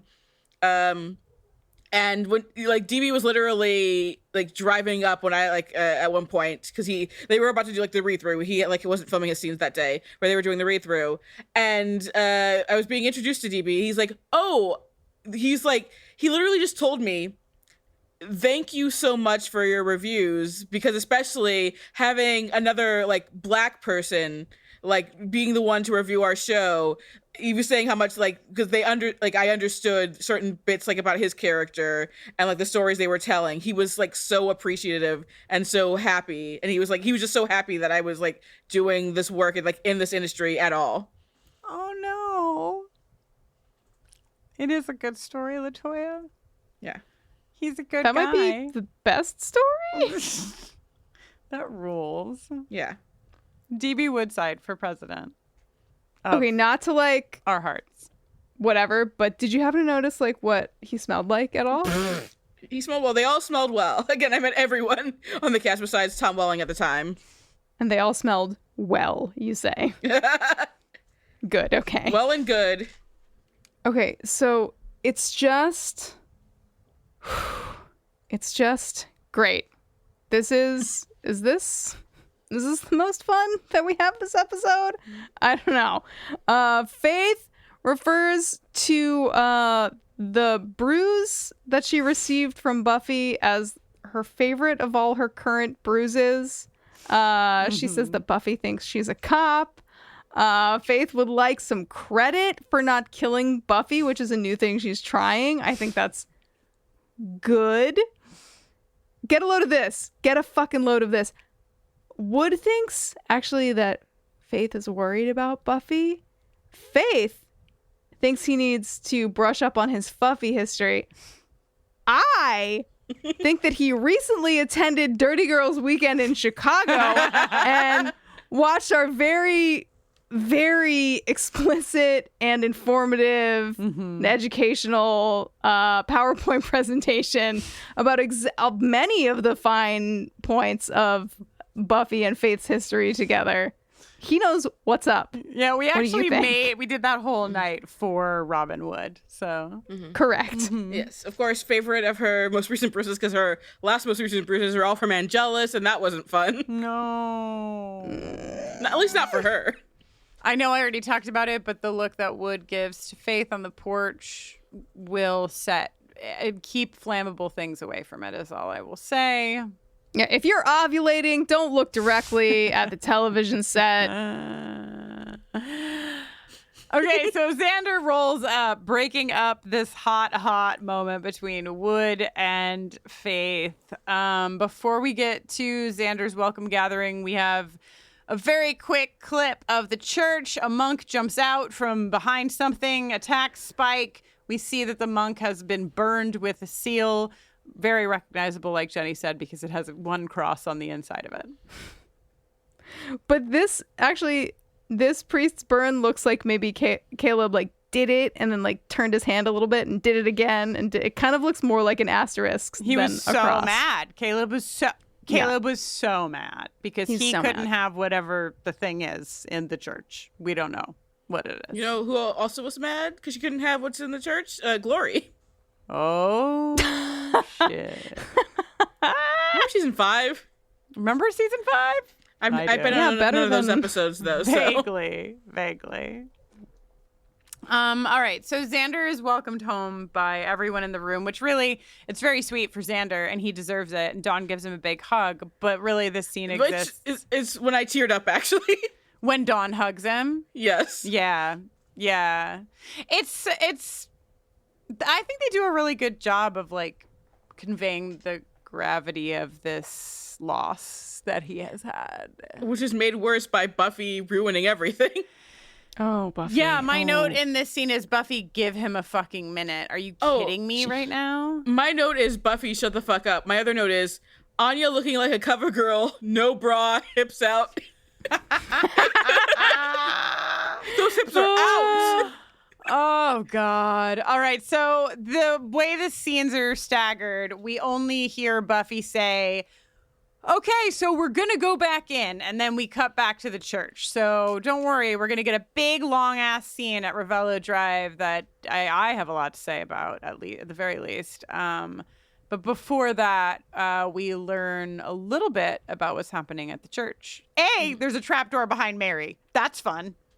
Mm-hmm. Picture me pressing every Mary that I ever see to see if there's a trapdoor behind her. You little freak. Listen, if you have something important you need to show someone, take it from me. Don't just, like, flip a light switch like some kind of fucking, I don't know what. Pick up a candelabra and walk towards Mary, push on Mary, and she will, yield to you and reveal a secret chamber. Wave your candelabra about in the room. Remove a tapestry that for some reason has been rehung over the engraving that made Caleb so mad. Light the text with your candelabra and let Spike read. Does anybody know what this language is that it's written in? Anybody? Anybody listening know what the language is that's inscribed in the wall? I'm gonna guess Sumerian. That sounds right. So they love to do Sumerian. They love Sumerian. I know when it's Latin, it's Sumerian then. I honestly didn't even, I wasn't even looking at the words. Oh yeah, I didn't look at the screen for what, it was just bumps. Yeah. Also, I will just note that the monk is played by character actor Larry Clark. Recently, he played Mary McCormick's basic husband on Heels, a wrestling television show. Jenny, have you watched Heels yet? Oh, no, but it's on my list. You can just keep putting it off until they hire me to write on the show, because what the fuck? Indeed. He was also on Survivor's Remorse, which was Mike O'Malley's show before Heels, which is a great show you should watch. He was on the Twin Peaks revival, The Bridge, OG Law and Order, heard of these shows. Shit. Oh, dang. A resume.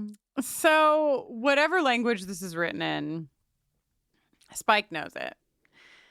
I really thought Andrew was going to be the one to know this. I was like, this is Andrew's moment. He knows how to read so many languages, and yet it was Spike who reads it. It would make sense to make him useful, right? Yeah, yes, and this is his use.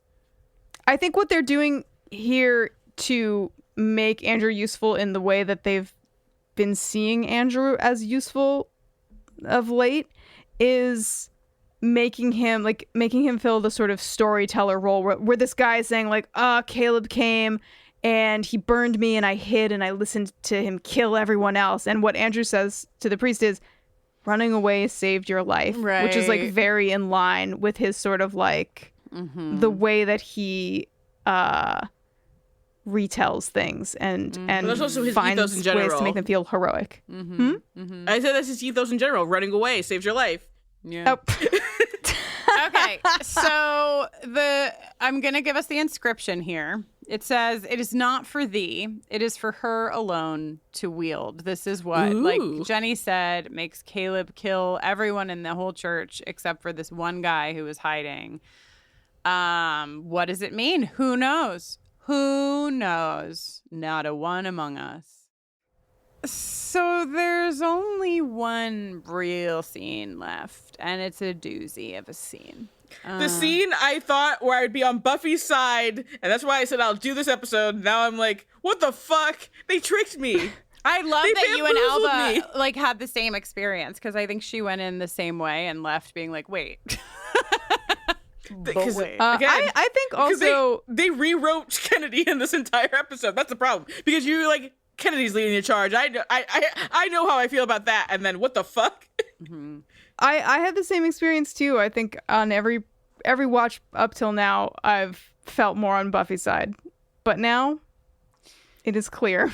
It's not so much that everyone, like, it's not so much that Buffy is completely wrong. It's that, like you were saying earlier, LaToya, like, the whole thesis statement, the whole point of this show is that Buffy is a slayer. She's an active slayer for an unusually long time, and that is always credited to the fact that, unlike slayers before her, she has a support system. She has family, she has friends, she has like a father-daughter relationship with her watcher, and they all work together and they all use their individual strengths. And Buffy is like kind of the leader because she is imbued with the power and, you know, is the chosen one or whatever, but like she also respects everyone else, and that's sort of like what's feeling fractured here, and it feels like a symptom of last episode, like especially last episode, you know, where the weight on her shoulders has been increasing exponentially since season 7 began, and now we're at this point where she really made a critical, enormous error in judgment, and that resulted in loss of life, broken limbs, loss of eye, and she is not dealing with that in any kind of like productive or healthy way. So like everything is just a mess, and she's not doing anything to dig herself out of where she's at, and she's not leaning on the people that have helped her get this far this whole time. And so it is bad. Thank you for listening. This is why I always play devil's advocate and say I mean, there's stuff I love about these last seasons, but like I always say kind of season 5 would have been a perfect ending for the series, because I think that when she just fucking shuts down in Weight of the World, like that is kind of does a better story than what all of this is in season 7, where she's just like, I'm going to do my loner bullshit again and expect to have different results, and obviously not. And I think part of my problem now as I'm rewatching this episode and realizing, oh, I'm not on Buffy's side, is that like, we know what this show is. It's still Buffy the Vampire Slayer. So, especially at the time, even though as we're rewatching, we're like, no, they're actually right to push back against Buffy and kick her out, even though, again, they were never right to not pay for the cost of housing in Buffy's home, to let her go into supreme debt. That was very bad in season 6. Willow, I do not forgive you for that shit. Tara, you died, so I can forgive you, I guess. The problem is that, like, ultimately, the show is on Buffy's side. So I know that rewatching it now, it's like, oh no, they're right. But ultimately, it's not spoiling. It's just like saying how I know storytelling is going, especially at this time. It's not going to go well for them, because she is the titular Buffy the Vampire Slayer.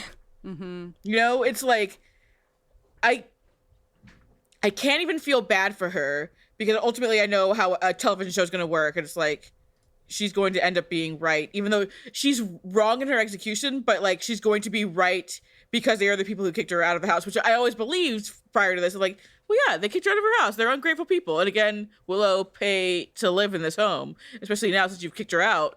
But it's just, she was wrong and something needed to be done. But the show ultimately is not going to say she's wrong, because that's not how television works, especially at this time. No, so I don't remember how I felt when I saw this scene, 6-7 years ago for the first time, but I was watching this season, like the way that I work for like producer stuff is that I'll watch the whole season before we start recording, sort of make notes on like anything that I should be aware of that we should pay special attention to. And then I watch it one episode at a time as we tape. And when I was watching season 7 as a whole, I was also reading a newer book by Sarah Schulman called Let the Record Show, which is like a history of the ACT UP movement in the 90s in New York City. And so this scene like sent me on a whole situation, because I think I think that as much as we've never seen Buffy like act this extreme in like her entitlement or what have you, I think it makes sense with like the more you increase the pressure with anyone, the more you increase the pressure on somebody, the more your weaknesses and your the way that like societal structures have impacted you, like all of those things start to become clearer and clearer and clearer the more weight that you're under.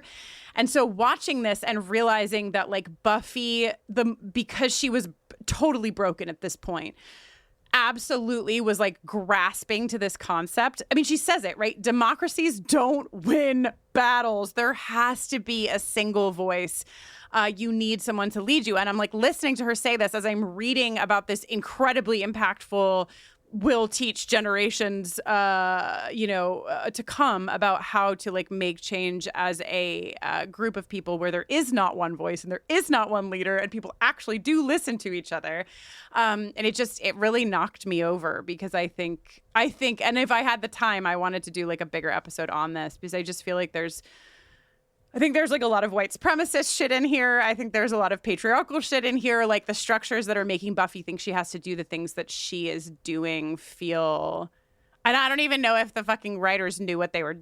I don't know if they knew what they were doing, but it feels like such an incredible example of like how when you think there needs to be one voice that leads them all, it actually just shatters the whole thing because you need to like listen to your community. To your point, LaToya and Jenny, that you were talking about before, like that's what the show has given us from the jump. You listen to your community. And she's not. She's being a terrible community leader. Yeah. It's like she's wrong and it's bad, and I'm also glad that she leaves at the end, but it's really devastating to watch. And I've always felt this way about the scene, and it at least hasn't changed, that Faith is not asking to be put in charge. She's not, but of course Buffy in her LA glory is like, oh, you wanted this, right? And she's like, what the fuck? I didn't do shit. I've been sitting on the counter just eating Hot Pockets and cereal. You want to take everything from me just like you always do. All of my vampire boyfriends. She's like, Angel, can you come here and explain what just like how we like went through some like therapy? Because like Buffy needs some of it. Yeah. Buffy needs to be like in your mind, seeing you do shit or something to learn a lesson. Yeah. Mm-hmm. Faith has outpaced Buffy at this point. It is so clear that Faith is so much more grounded in who she is and how to listen. Faith got therapy. Yeah. She did. Faith had like time with herself and also time in therapy with Angel. She's done a lot of work. I think that we only have, sorry to say it, but we only have 3 episodes left, and I'm sure that we'll like talk about this more. But I, for one, would like to at least play the sound clip of Anya really giving Buffy a dressing down, I think is one of the terms that perhaps you would use. Mm-hmm. It's automatically you. You really do think you're better than we are. Oh, but we don't know. We don't know if you're actually better. I mean, you came into the world with certain advantages, sure. I mean, that's the legacy. But you didn't earn it. You didn't work for it. You've never had anybody come up to you and say that you deserve these things more than anyone else. They were just handed to you.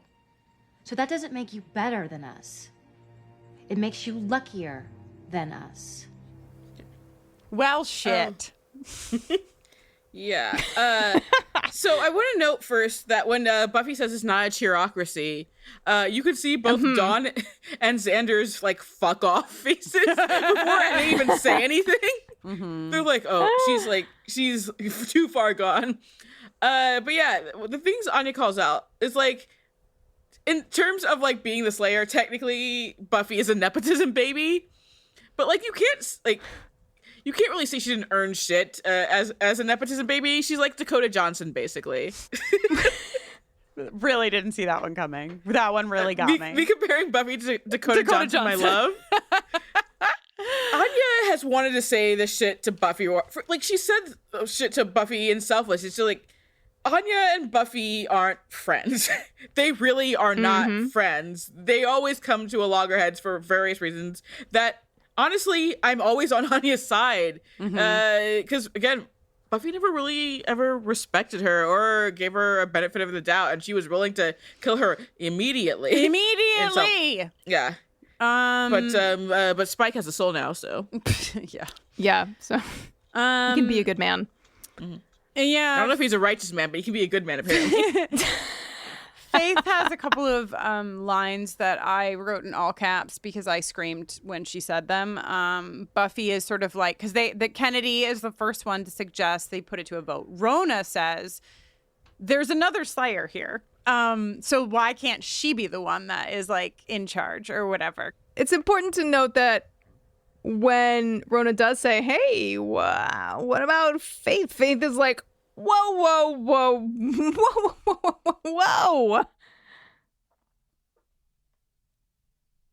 Buffy's like commentary on like, oh, I didn't have time to fucking get you drunk and like make you cookies and braid your fucking hair. And Faith goes, or learn their names.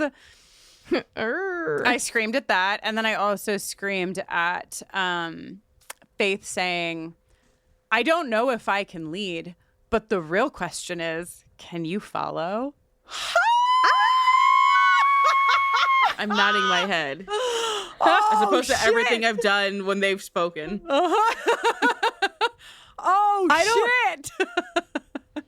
I don't know exactly how a different solution could be possible, but do we think it's the best thing for them to send Buffy away from everyone else when there is an evil preacher man who wants to destroy all of them? I think they realized that Buffy would be all or nothing. I think that's the way I'm interpreting it here.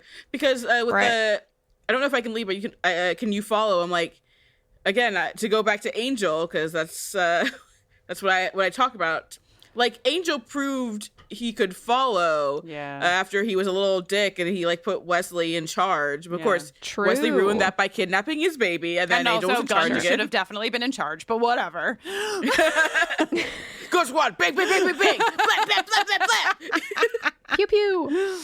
But yeah, it's there's a difference between these two champions. Yeah. Where even when Angel's in full I'm the decider mode, he just fires everyone. He doesn't like continue to be a little bitch. Yeah, at least with them in tow. I really He's don't. a little bitch, but they're not in tow.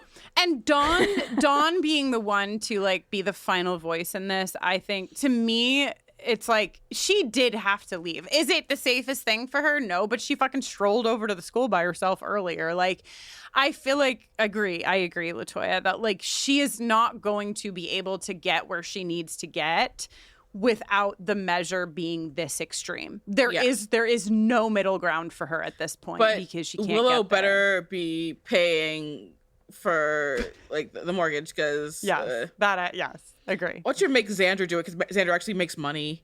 Somebody, guys, pitch in. Everybody pitch in. It would be nice. Xander is a man of means, I gotta say. Xander is not a fucking like mooch like the rest of them. He's here basically because he has no eye, but right, he has a full apartment. He has his own apartment. So just briefly, because I think that Kennedy, like we said, has a really great episode. I think Rona has had many great episodes. She's been speaking a lot of truth for a long time. And when I watched this through the first time through the whole season, I was struck by this, and I was struck by it again. When Buffy leaves, the first thing that we see is that Rona says, "Ding dong, the witch is dead," and Dawn says, "Shut your mouth." And it feels not okay to me. It does not feel like a thing that Rona, the character, would have said. Fuck Rona for this.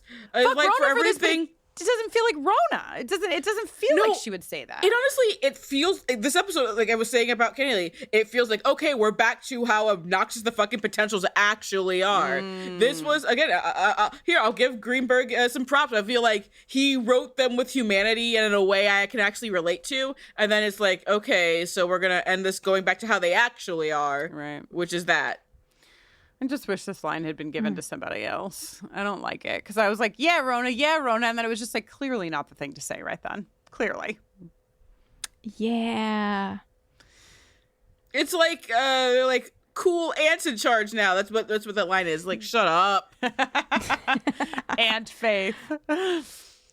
Faith follows Buffy out onto the porch, and she's like, dang, it sure is still sexually charged out here from before, from the last time two people were on the porch alone. And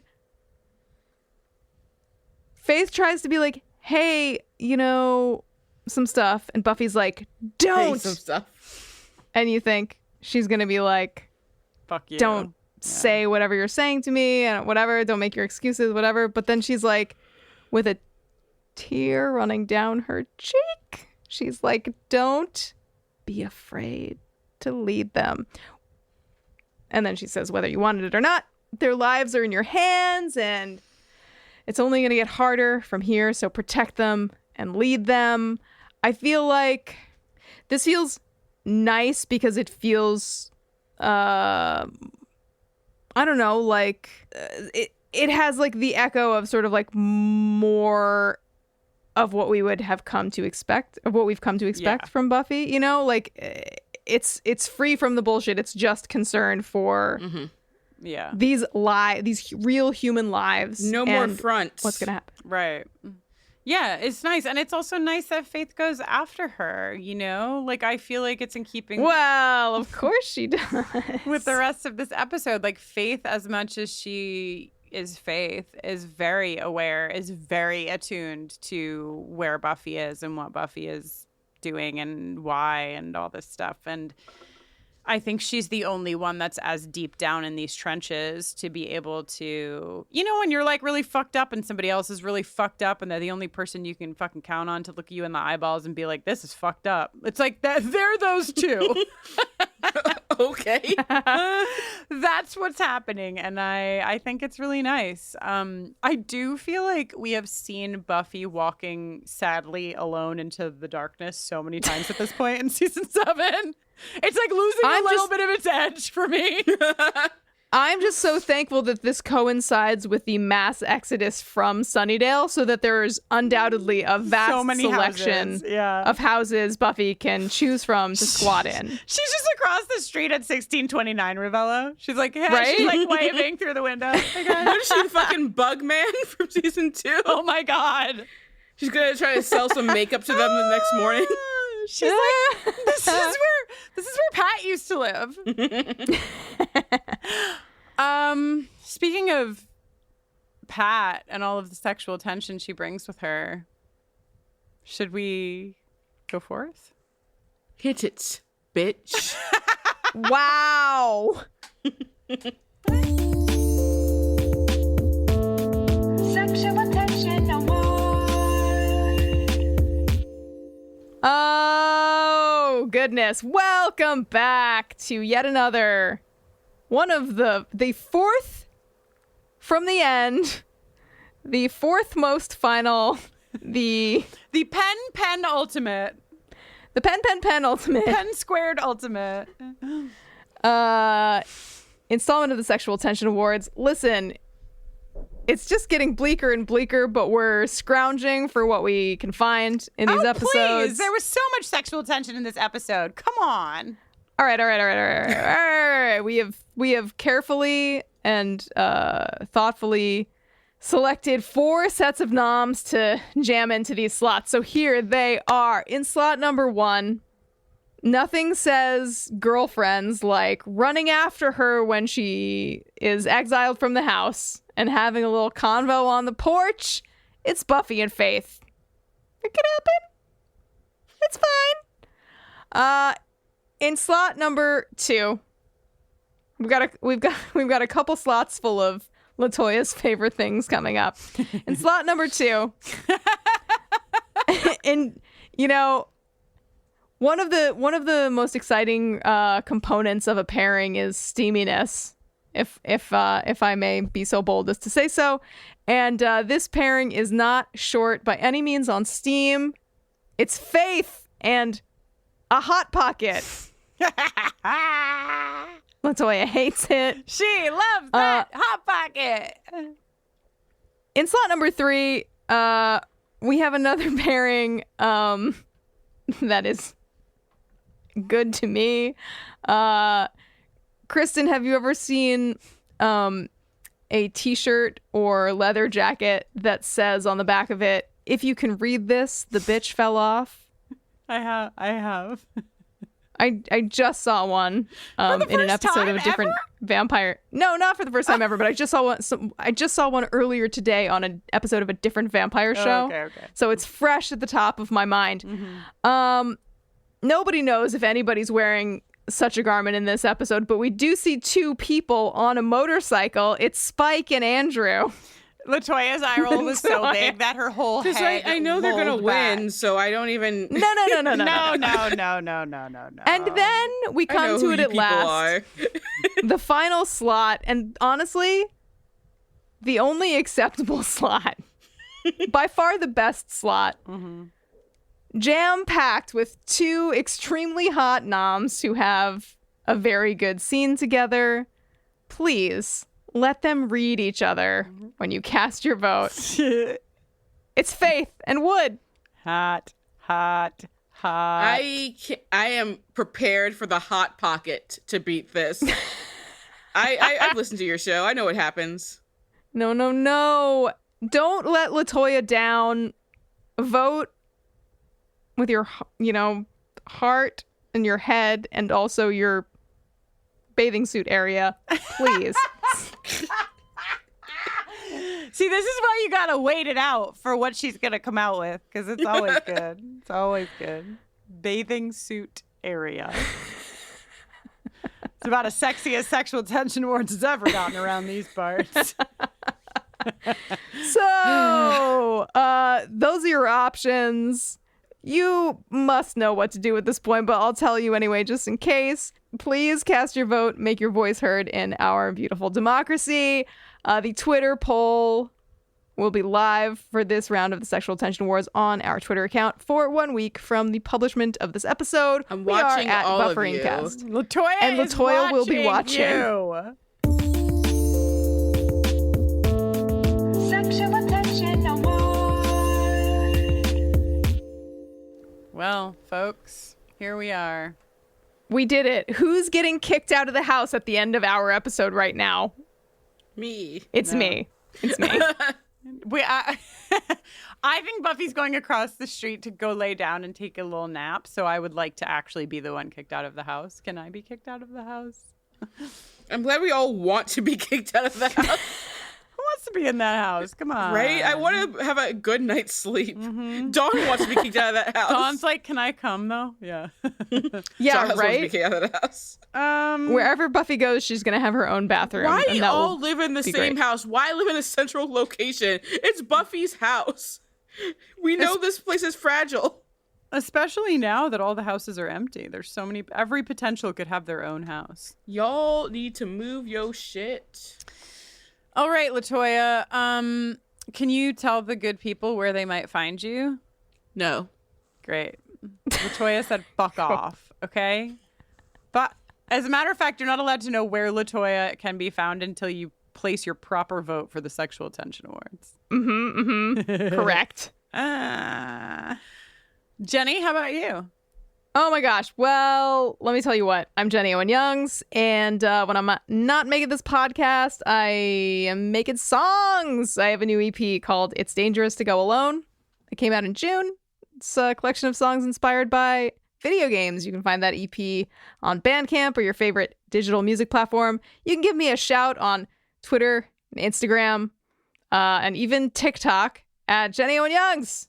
And you can join me for live streams on my Twitch channel on a weekly basis, okay? Okay. What about you? Oh, thank you so much for asking. My name is Kristin Russo, and when I'm not watching Buffy or talking to LaToya about Peach's thudding on the Netflix series First Kill, you can learn about work that you can learn about work that I do with LGBTQ plus communities. Thud. By going to my website, KristinNoline.com. That's thud.com. Use that spelling to find me on Twitter or on Instagram. And what about us, Jenny? Thud with an I.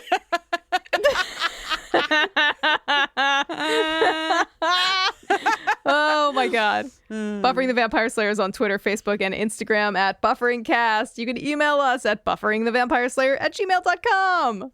If you want to support us, you can do that by by being really nice to us, or just by like voting properly in the Sexual Tension Wars, or by going to our Patreon where we have bonus podcasts and lots of fun things. Learn all about all of those things, bufferingthevampireslayer.com. This episode was produced by Kristin Russo, Jenny Owen Youngs, and Alba Daza with support from our consultant, Mackenzie MacDade. It was edited by John Mark Nelson. It featured a very special guest appearance by my number one favorite and best friend of all time, LaToya Ferguson. And till next time,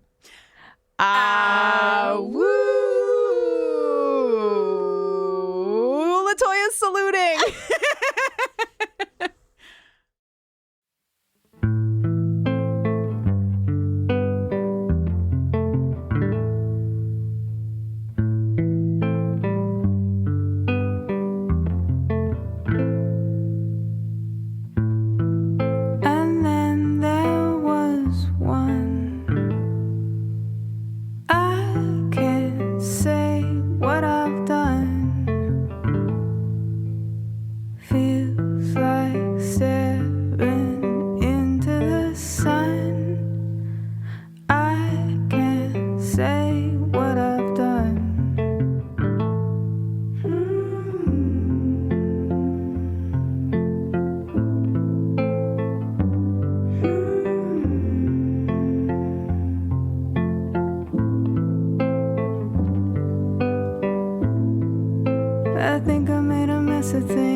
Talmor is my home. My family have worked the land for generations. My gran says the island does not belong to us, but we belong to the island.